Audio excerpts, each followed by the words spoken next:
All right, welcome back. Now, earlier in the show, we were talking about the career trials and tribulations of both Frank Mir and Andrei Arlovski, and so that will perfectly segue us to our top 5 for the week, which is the top 5 comeback careers in the UFC. Kenny, you are up first. All right, you want the top 5 comeback careers? I'm going to give it to you. Give it All to right, him. number 5, Frank Mir. This dude, I mean, he's gone through everything. It's like almost maybe 2, 3 comebacks throughout his career, and right now has found the best form so far. He's looking phenomenal, especially the addition of his newfound boxing skills. All right, number 4, Andrei Arlovski. This guy was on a 4-fight losing streak, as we talked about. He was getting knocked out left and right.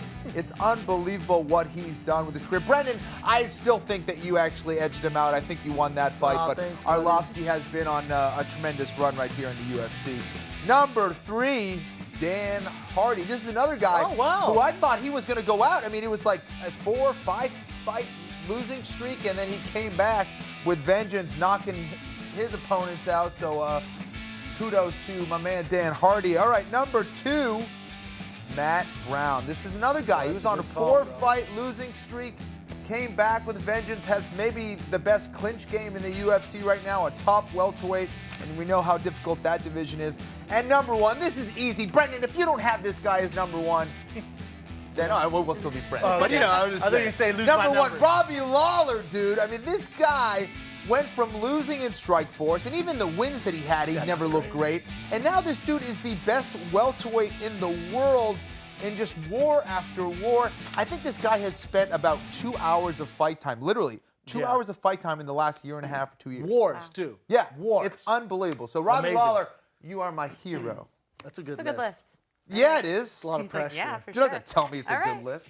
How's Brendan stack It's a up? lot of pressure. Now, at number 5, this guy's a zombie. He just will not go away. He's fighting for a world title now in another organization. He had a bunch of losses in the UFC, ended up pulling one out of his when he fought Ryan Bader, if we remember that. Yes. We just cannot get rid of Tito Ortiz. You're a Tito Ortiz fan. I'm a big Tito Ortiz guy. Yeah. I mean, he's a little weird now, but I'm a Tito Ortiz fan. At number 4, Brian Stann. If you remember, Brian Stann was on a huge losing streak. They kept giving him wrestlers. Right. And then all of a sudden, Brian starts knocking dudes out. They start favoring matchup-wise for him a little bit. He starts knocking guys out. Next thing you know, he's one of the top commentators in the game. How do you not love the Stanwich? Stanwich. If you don't like Brian Stann, you're a terrorist. At number 3, of course, this is easy. Frank Mir. We called it. We've gone over this. This guy's ripping limbs off, and now he's knocking everybody out. Todd Duffy, Bigfoot Silva. He has a huge fight coming up next. I can see this guy fighting for a title.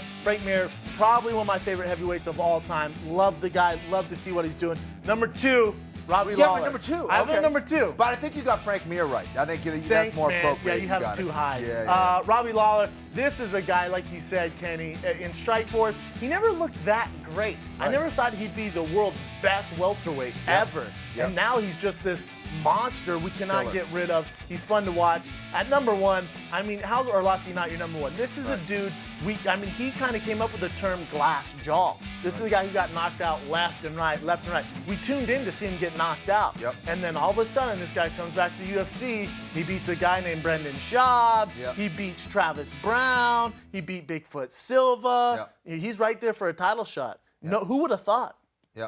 I hated him when he beat you, by the way. Thanks, man. Now I love him. I love him too. Yeah, he's good. I love him, man. Nothing but love for you, Arlovski. All right, we have selected Ryan's list. He's a fans list. We're going to put it up on the screen and let these two break it down and see how it compares. Don't drop the ball, Ryan. What do you got, Ryan?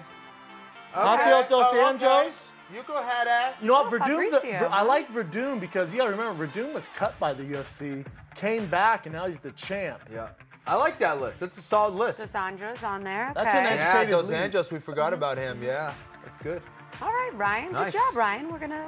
Ryan, well done. Good, Yeah. very similar. A lot of names there. Okay, we're gonna take a break, but stick around because coming up next is our social media segment, Rapid Fire. You guys at home sent in your questions on Twitter. See if we answer them next. Don't go anywhere.